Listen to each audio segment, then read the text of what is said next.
Fil-Parlament it-tnejn wara nofsinhar l-Oppożizzjoni Nazzjonalista mill-ġdid ivvutat kontra ir-riformi proposti mill-Gvern bilan li jkompli jissaħħaħ is-settur tal-ġustizzja f'pajjiżna.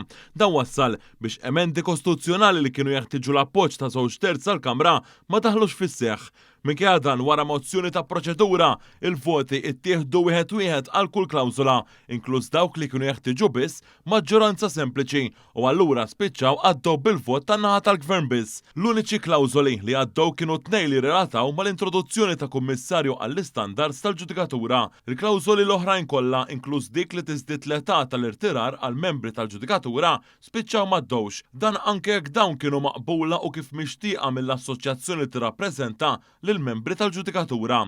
Qabel il-vot fil-Parlament qam il-kellim nazzjonalista responsabbli mir-riforma kostituzzjonali Carm Mifsud Bonnici biex jiddikjara l-Oppożizzjoni kienet se tivvota kontra kif kienet diġà indikat minn qabel. Wara il-voti wkoll ikkummenta il-Ministru responsabbli mill-Ġustizzja Jonathan Attard. Nirringrazzja lil dan il-Parlament ta' dan l-eżerċizzju demokratiku, però fuq kollox irid insellem lis-sedja li mhux biss uriet li għandha moħħ imma wkoll assumiet il-funzjoni kostituzzjonali tagħha b'rispett lejn id-demokrazija u l-Kostituzzjoni ta' Malta.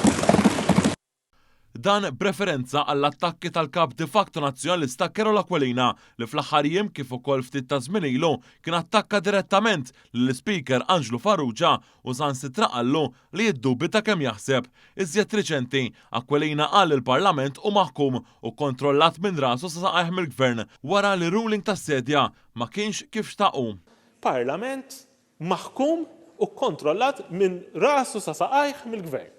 Sa dan it-tant stqarrija mill-Ministeru għall-Ġustizzja qalet li dan il-pakkett ta' emendi kostituzzjonali kienu mistennija ikomplu jibnu fir-riformi li twettqu mill-2020 il hawn. Dwar l-irwol ġdid tal-Kummissarju għall-Istandards fil-Ġudikatura, il-Gvern qal li dan se jissarraf f'aċċess aktar dirett tal-poplu fil-proċess dixxiplinarju, aktar kontabilità fil-ġudikatura u rispons aktar strutturat u effiċjenti għal nuqqasijiet fit-tmirijiet ġudizzjarji. Fi-stqarrija l-Partit Laburista tenna li minkejja pożizzjoni estrema tal-Partit Nazzjonalista mozzjoni ta' proċedura li kienet approvata mill-Parlament u bil-vot tad-deputati Laburisti, pajjiżna issa se jkollu kummissarju għall-istandards tal-ġudikatura.